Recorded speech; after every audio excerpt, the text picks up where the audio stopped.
Restons ensemble pour toujours. Oh, El Shaddai, laisse-moi t'écrire son amour.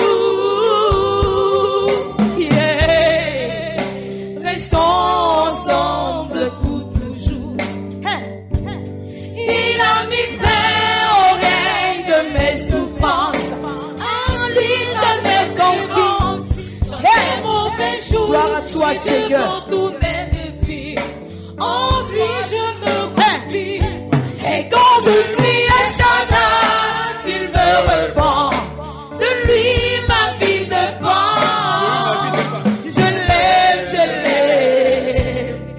je l'adore. Je l'aime, Amen. je l'adore. Oh, oh, oh. Je t'aime, Seigneur, je t'aime. Je t'adore. Alléluia. Je l'aime, je l'adore. Amen. L'amour, une vertu essentielle pour réussir ma vie de couple.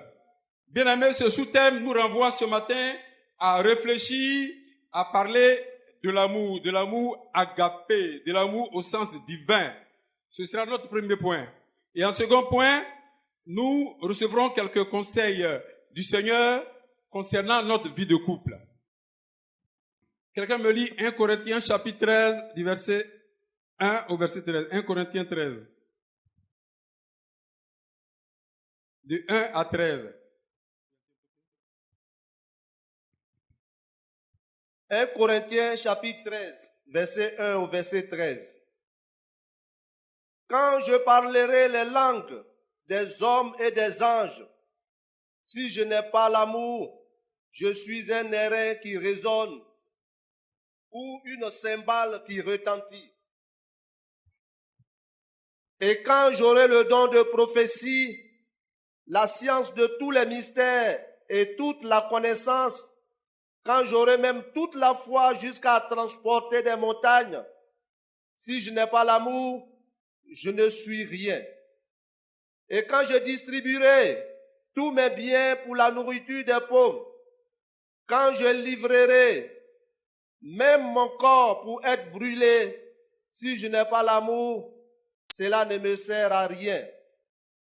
L'amour est patient, il est plein de bonté. L'amour n'est point envieux, l'amour ne se vante point, il ne s'enfle point d'orgueil, il ne fait rien de malhonnête, il ne cherche point son intérêt, il ne s'irrite point, il ne soupçonne point le mal. Il ne se réjouit point de l'injustice, mais il se réjouit de la vérité. Il excuse tout, il croit tout, il espère tout, il supporte tout. L'amour ne périt jamais. Les prophéties seront abolies, les langues cesseront, la connaissance sera abolie. Car nous connaissons en partie et nous prophétisons en partie, mais quand ce qui est parfait sera venu, ce qui est partiel sera aboli. Lorsque j'étais enfant, je parlais comme un enfant. Je pensais comme un enfant. Je raisonnais comme un enfant. Lorsque je suis devenu homme, j'ai fait disparaître ce qui était de l'enfant. Aujourd'hui, nous voyons au moyen d'un miroir, d'une manière obscure, mais alors nous verrons face à face. Aujourd'hui, je connais en partie, mais alors je continuerai comme j'ai été connu. Maintenant donc, ces trois choses demeurent: la foi, l'espérance, l'amour. Mais la plus grande de ces choses, c'est l'amour. Amen. Alléluia, sois béni ancien. On acclame le Seigneur. La plus grande de ces choses, c'est l'amour. Bien-aimé, l'amour est donc primordial, fondamental, très important. La plus importante des dispositions dans la vie du chrétien de façon générale. Là, je ne suis pas encore dans le couple. Dans la vie du chrétien de manière générale, l'amour est primordial. Dans les relations entre chrétiens, l'amour, c'est la base. L'amour est le signe qui distingue les disciples de Christ. L'amour est le signe qui distingue les disciples de Christ. Cet amour agapé nous conduit à rechercher le bien de l'autre, le bien de mon frère, le bien de ma sœur, tout en, bien sûr, recherchant mon propre bien. 1 Jean 4, du verset 7 au verset 21, nous pouvons noter et nous pourrons le lire. L'amour est l'un des traits marquants du fruit de l'esprit. Une évidence de la nouvelle naissance. Je suis né de nouveau. Moi, je suis né de nouveau. Oui, mais est-ce que ton attitude, tes relations avec tes frères, tes sœurs, est-ce que cela est empreint d'amour? Est-ce que cela donne gloire à ton Dieu vivant qui t'a aimé? Alléluia. L'amour n'est pas un sentiment de bonne volonté, mais l'obéissance à la parole de Dieu. L'amour, c'est l'obéissance à la parole de Dieu. La disposition à aider son prochain dans ses besoins. On peut lire 1 Jean 3, du verset 16 au verset 18. 1 Jean 3, 16 à 18. 1 Jean chapitre 3, du verset 16 au verset 18. Quelqu'un a trouvé? Oui? Oui? En ce qu'il a donné sa vie pour nous. Nous aussi, nous devons donner notre vie pour nos frères. Si quelqu'un possède les biens du monde et que voyant son frère dans le besoin, il lui ferme ses entrailles, comment l'amour de Dieu demeure-t-il en lui? Petits enfants, n'aimez pas en parole et avec la langue, mais en action et avec vérité. Amen. Amen. Amen. Amen. L'amour doit être agissant. Bien-aimés, là aussi, devenons les imitateurs de Dieu. L'amour est la nature même de Dieu. Il l'a prouvé en donnant son Fils unique Jésus-Christ comme sacrifice pour chacun de nous. Nous partageons cette nature parce que nous sommes nés de lui. Alléluia. Aimer notre prochain est une obligation pour chacun de nous, donc une dette. Je ne sais pas si on s'en rend compte vraiment. Aimer notre prochain est une obligation pour chacun de nous. Alléluia. Dis Amen. Tu as le devoir d'aimer ton frère, tu as le devoir d'aimer ta sœur. La parole de Dieu en nous met en mouvement le Saint-Esprit. Bien-aimé, laisse l'Esprit de Dieu impacter ton esprit afin de te rendre capable de payer cette dette, la dette de l'amour, à tout moment, en toutes circonstances. Ainsi, chacun de nous contribuerait à la promotion, à l'avènement, à la réalité de la communion fraternelle. Si chacun de nous est capable véritablement de manifester l'amour à son frère, à sa sœur, bien-aimé, cela nous introduit dans la manifestation de la communion fraternelle à laquelle Dieu nous appelle. Alléluia. La communion fraternelle au sein du peuple de Dieu favorise le déclenchement des bénédictions.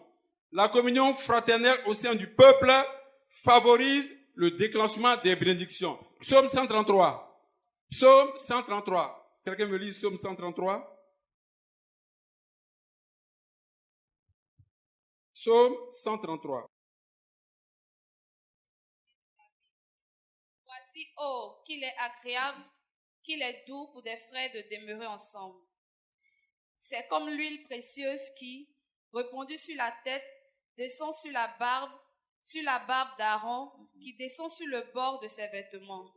C'est comme la rosée de l'Hermon qui descend sur les montagnes de Sion. Car c'est là que l'Éternel envoie la bénédiction, la vie pour l'éternité. Alléluia. Amen. Alléluia. C'est quand il est là, quand la communion fraternelle est manifestée et sincère au sein du peuple de Dieu, c'est là que l'Éternel envoie la bénédiction. Voici qu'il est agréable, qu'il est doux pour des frères de demeurer ensemble. Chacun sait s'il en a été toujours ainsi ou pas. Pourtant, le Seigneur le dit, il est doux, il est agréable pour des frères en Christ qui ont accepté Jésus-Christ comme Seigneur et Sauveur et qui l'ont proclamé aux yeux du diable, aux yeux du monde, aux yeux de tous par le baptême, que désormais, je ne suis plus du camp du diable, je suis du côté de Jésus-Christ. Alléluia. Oh, qu'il est agréable, qu'il est doux pour des frères de demeurer ensemble. Alléluia. Et donc, si le Seigneur, de par la communion fraternelle au sein de son peuple, envoie les bénédictions, à combien plus forte raison notre Père n'apporterait-il pas le bonheur, la réussite au couple? Et là, nous sommes au second point. Au couple dûment constitué, au couple où le référentiel est Jésus-Christ de Nazareth, au couple où le mari considère son épouse comme don de Dieu, au couple où l'épouse considère le mari comme don de Dieu, tel que ça nous a été enseigné. Et à ce couple dûment constitué, le Seigneur est favorable. En effet, il en est ainsi. Mari et femme sont bien dons de Dieu. Le mari, c'est un don de Dieu. Dro, elle est un don de Dieu pour toi. Maman Dro, il est un bon de Dieu pour toi. Alléluia. Que cela soit manifeste, concret dans votre couple. Amen. Acclame le Seigneur. Alléluia. Amen. Dans Genèse 2, 18, le Seigneur ne dit-il pas, il n'est pas bon pour l'homme de demeurer seul. Et en Proverbe 18, 22, celui qui a trouvé une femme a trouvé le bonheur. Alléluia.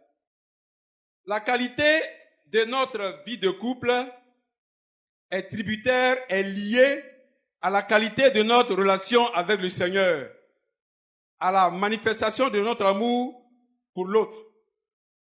La qualité de notre vie de couple est tributaire, est liée à la qualité de notre relation avec le Seigneur, à l'intensité, à la manifestation de notre amour l'un pour l'autre, entre mari et femme. L'amour est donc la condition principale d'une vie de couple harmonieuse, heureuse, agréable, une vie de couple bénie. N'est-il pas dit en Proverbe 22, c'est la bénédiction de l'Éternel qui enrichit et elle n'est point suivie de chagrin. Alléluia. La réussite de notre vie de couple doit se cultiver à deux, mari et femme, époux, épouse. Et chaque jour, ce doit être une quête quotidienne. Éphésiens 5, verset 27, nous le savons, l'obligation du mari. Le mari a le devoir d'aimer sa femme. Bien sûr, autant pour la femme, même si ce n'est pas écrit blanc sur noir, même s'il est dit de sa femme qu'elle doit se soumettre à son époux, mais c'est dans l'amour. Alléluia. Alléluia. Est-ce qu'on est d'accord avec? Et est-ce qu'on met ça en pratique? Amen. Chacun sait. Chacun sait. Toi-même, tu sais. Alléluia. Alors, nous allons recevoir quelques conseils pratiques de la part du Seigneur. On va reprendre 1 Corinthiens chapitre 13, du verset 1 à 13. 1 Corinthiens chapitre 13 déjà, pour nous souvenir de ce qui est dit de l'amour. 1 Corinthiens chapitre 13, verset 1 ou verset 13. Un autre volontaire. 1 Corinthiens chapitre 13.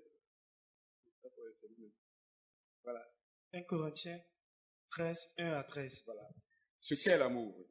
Si je parle les langues des hommes et même celles des anges, mais que je n'ai pas l'amour, je suis un cuivre qui résonne ou une cymbale qui retentit.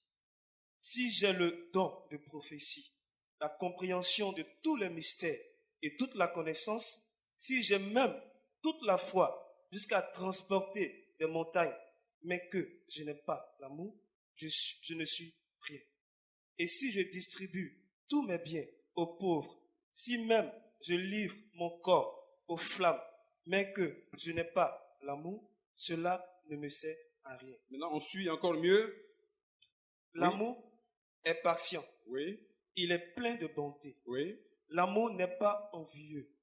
L'amour ne se vante pas. Il ne sent pas d'orgueil. Il ne fait rien de malhonnête. Il ne cherche pas son intérêt. Il ne s'irrite pas. Il ne soupçonne pas le mal. Il ne se réjouit pas de l'injustice, mais il se réjouit de la vérité. Il pardonne tout. Il croit tout. Il espère tout. Il supporte tout.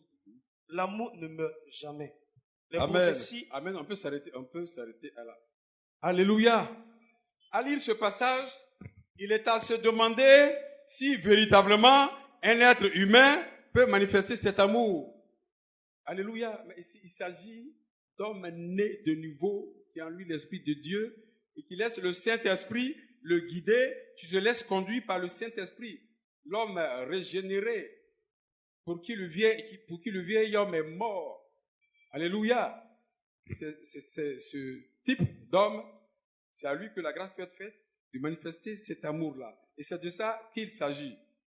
Bien-aimés, pour que nous puissions avoir une vie de couple agréable, réussie, telle que le Seigneur le souhaite, il y a lieu de veiller sur notre communication. La communication dans le couple. Alléluia. Il faut qu'on se parle, il faut qu'on échange. Et cela pour ne pas laisser la place à l'imagination. Il faut qu'on se parle pour ne pas laisser à l'autre d'imaginer ce qu'il en est exactement d'une situation donnée. Alléluia. Il faut qu'on se parle. Parler pour savoir ce que l'autre pense de la situation. Pour ne pas enfouir des émotions, des sentiments qui torturent notre esprit. Je ne comprends pas, tu ne m'as pas expliqué, donc j'imagine, ça me torture l'esprit. Ce n'est pas une bonne communication. Soyons aimables dans nos réponses, apprenons à avoir un langage posé, calme, empreint de douceur, de tempérance. Même quand maman a levé le ton, il faut que le Saint-Esprit en toi puisse te rendre capable de répondre avec douceur. Maman, il ne faut pas dire si je ne fais pas. Alléluia, alléluia. Le Seigneur est fidèle. Répondre avec douceur. Alléluia. Ce n'est pas de la faiblesse. Ce n'est pas du tout de la faiblesse. Alléluia. Notre réponse doit être empreinte de douceur. Quand papa a levé le ton, maman doit répondre avec douceur. Quand maman lève le ton, papa répond avec douceur. L'un même devrait être gêné de ce que l'autre ait répondu avec douceur. En vérité. Alléluia. Il faut être à l'écoute de son conjoint, de sa conjointe, à l'écoute de ses besoins. Il faut être à l'écoute de ses besoins. Il faut éviter la frustration en banalisant, en négligeant, en minimisant ses besoins. Même s'ils ne sont pas raisonnables, selon toi, selon l'époux, ça peut arriver. L'un peut trouver que les besoins que l'autre exprime ne sont pas raisonnables. Ah, tu exagères, toi aussi. Est-ce que tu penses que maintenant ça on peut? Alléluia. Il faut respecter l'autre. Imaginez comment nous respectons l'autre, nos patrons. Nos patrons, que ce soit au travail ou que ce soit. Il faut que nous respectons encore plus notre conjoint et notre conjointe. Il est dit quelque part, et pratiquement je l'ai vérifié, malheureusement, ce n'est pas de la Bible, mais de la vie quotidienne on entend des choses. J'ai entendu, le noir ne respecte que celui qu'il craint. Le noir ne respecte que celui qui lui manifeste celui qu'il craint. Oui, parce que si ce n'est pas le cas, il va couper telle chose. Il va m'empêcher de faire ceci. Il voit tout de suite la sanction. Celui qui est prêt à lui appliquer une sanction. Il ne faut pas qu'il en soit ainsi. Bien aimé. C'est pourquoi justement dans les services, souvent quand le chef est conciliant, veut jouer le papa, veut s'asseoir à la même temps avec tout le monde, veut créer une ambiance de fraternité, de famille, il y a des agents qui se permettent de lui manquer de respect. Et c'est là que cette parole a son sens. Par contre, une autorité, un chef qui exerce l'autorité de façon dure, parce que ce n'est pas forcément la meilleure manière, ça je le dis en passant, celui qui crache la crainte, mais dès qu'il arrive déjà même, d'abord il ne dira pas bonjour, vous êtes à peine à la secrétaire, on est prêt à aller courir prendre son sac. Alléluia. Ne respectons pas que ceux de qui nous avons peur, ceux qui s'expriment la crainte. Respectons nos époux, respectons nos épouses. Beaucoup plus encore en présence d'autres personnes. Même en présence des enfants. Alléluia. Respecter l'autre, lui accorder de l'importance tel qu'il est, sans porter de jugement. Lui accorder de l'importance. Alléluia. Quel que soit l'écart au plan social entre vous, l'un doit apporter de la considération, de l'importance à son mari. J'ai vécu une expérience qui n'était pas du tout gai. J'étais allé chez un collègue. J'étais derrière l'infrastructure économique en son temps. Je me suis rendu chez lui. Mais la façon dont son épouse lui parlait, vraiment, c'était pas bien. Il est capable de dire parmi les invités, mais Paul, il fait vite là, on voit les verres, il faut. Pourtant, la servante est là, les enfants sont là, c'était spirituel. Aujourd'hui, ils ne sont plus ensemble. Ils ne pouvaient pas être ensemble. Un langage irrespectueux à l'endroit de son époux. Mais a-t-elle manifesté une fois de l'amour pour lui? Mais quelle impolitesse! Soyons respectueux, accordons de l'importance, donnons de l'importance à notre conjoint, à notre conjointe. Respect dans les choix, même si des fois les choix ne sont pas ceux auxquels on s'attendait, il faut que nous arrivons à nous accorder. Acceptons que l'autre soit différent. C'est normal. C'est normal que l'autre soit différent, ait des idées différentes, qu'il ne partage pas le même point de vue. Évitons de dire, tu as tort, moi j'ai raison. Je me confesse, je le dis souvent. Que le Seigneur me pardonne. Mais c'est pas bon de le dire, tu as tort, moi j'ai raison. Il faut qu'on continue. Alléluia. Il faut savoir reconnaître son tort et s'excuser, demander pardon. Parce que chacun réagit selon sa personnalité. Chacun réagit tel qu'il est. Comment il était dans sa famille avant de venir dans son foyer. Voilà pourquoi, bien aimé, je dis, c'est moi qui le dis, c'est pas un verset, le lien conjugal doit primer sur le lien de sang. Ça, c'est selon moi. Donc, chacun réagit selon sa personnalité, selon son éducation de base. Quel est l'enjeu? L'enjeu est de savoir s'adapter à l'autre. Jeunes gens, c'est l'enjeu, c'est de ça qu'il s'agit. Sinon, avant d'aller dire oui au maire, en réalité, on ne se connaît pas tout entier. On n'a pas, je l'espère, et pour les jeunes couples, vécu ensemble avant. Parce qu'il ne faut pas qu'il en soit ainsi non plus. Alléluia. On se rencontre à l'église, on se rencontre, on fait des courses ensemble chez les parents.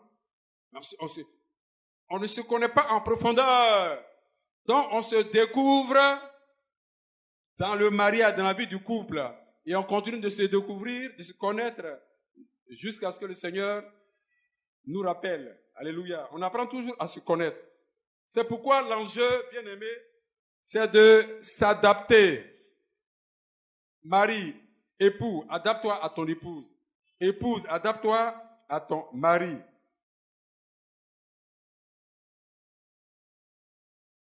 Il est dit dans la parole de Dieu, l'homme quittera son père et sa mère et s'attachera à son épouse, à sa femme.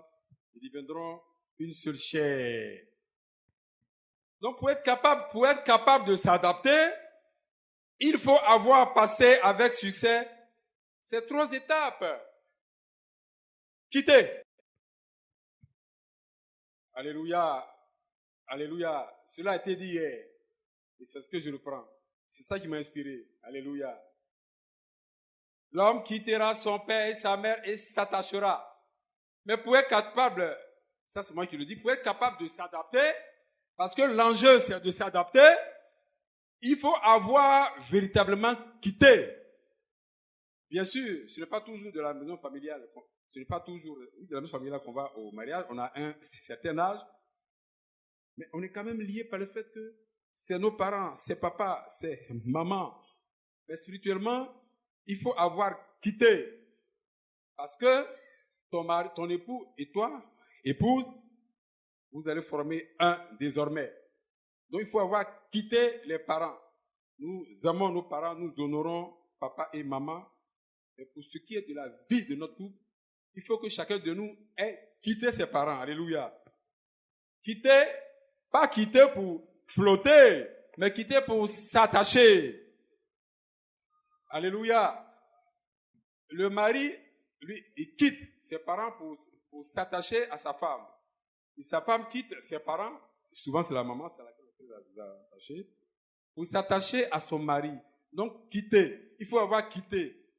Il faut s'être entièrement attaché. Et vous devenez une seule chair. Vous devenez le couple dûment constitué, le couple que le Seigneur bénit. Alléluia. On attend le Seigneur. Alléluia, alléluia, alléluia. Il faut savoir féliciter, remercier en toutes choses. Même dans les moindres détails, il faut être attentionné. Bien-aimé, papa, il faut savoir féliciter maman. Et toi, épouse, sache féliciter ton époux. Alléluia. Et c'est même important de le féliciter quand ses amis sont là. Ah ben oui, il faut que ses amis aient une bonne impression de toi, c'est très important. C'est très important.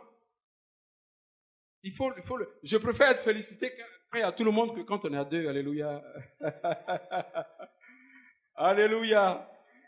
Dieu est fidèle. Donc il faut savoir féliciter, il faut savoir remercier, parce que souvent, quand on reçoit une offrande, un don de notre épouse, on pense que c'est tellement normal qu'on ne pense même pas à la féliciter, à remercier. Parce que ce qu'elle a fait là, c'est ça qu'elle devait faire.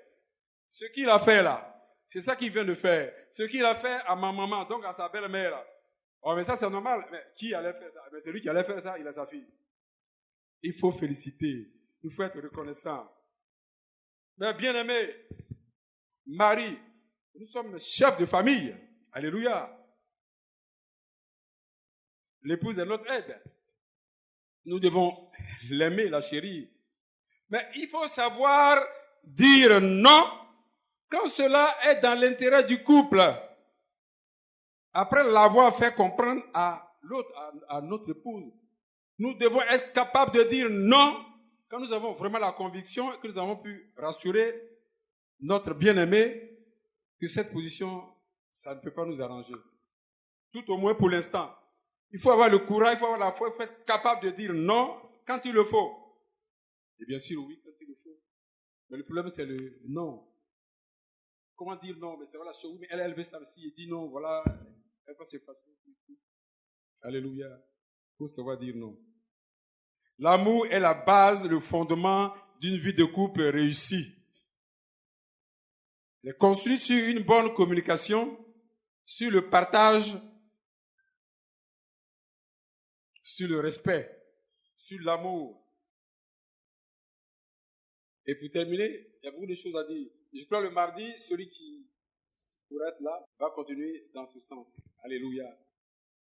Mais la chose à faire déjà, avant tout ça, c'est d'avoir une vie de prière, si possible ensemble, à la maison. Parce que là, on a parlé du couple, époux et épouse. Mais la présence de tous ceux qui sont à la maison, les enfants, tout le monde, impacte la relation. Mais ça l'impactera en bien, ça l'impactera d'autant mieux que vous, couple, papa, maman, vous aurez été capable d'installer à la maison le siège du couple, une vie de prière, un temps de prière. Alléluia. Un temps de prière. C'est très important. Avec les enfants, avec tous ceux qui sont à la maison. Il n'y a pas de modèle type. Il y a des dispositions d'ordre général. Mais que le Seigneur inspire chaque mari, chef de famille, chaque épouse, pour que, ensemble, nous puissions prendre des décisions qui font avancer notre couple dans la durée, en qualité, dans le bonheur, et que Jésus-Christ soit toujours le référentiel. Que le Seigneur nous bénisse. Au nom de Jésus. Amen. Alors, on va se tenir debout. On va se tenir debout. Nous allons faire juste une prière. Maman me dit quelque chose. Je le lui permets. Alléluia. Gloire à Jésus. Et il a terminé par un point. Je pensais qu'il allait développer ça un peu. Non. Il a dit que le couple doit avoir une vie de prière. Et je me rappelle, papa a passé 3 ans au Gabon. Chaque nuit, on priait ensemble au téléphone avant de dormir. Ah, vraiment. Le jour où il ne m'a pas appelé, c'est qu'il a dormi en revenant du chantier.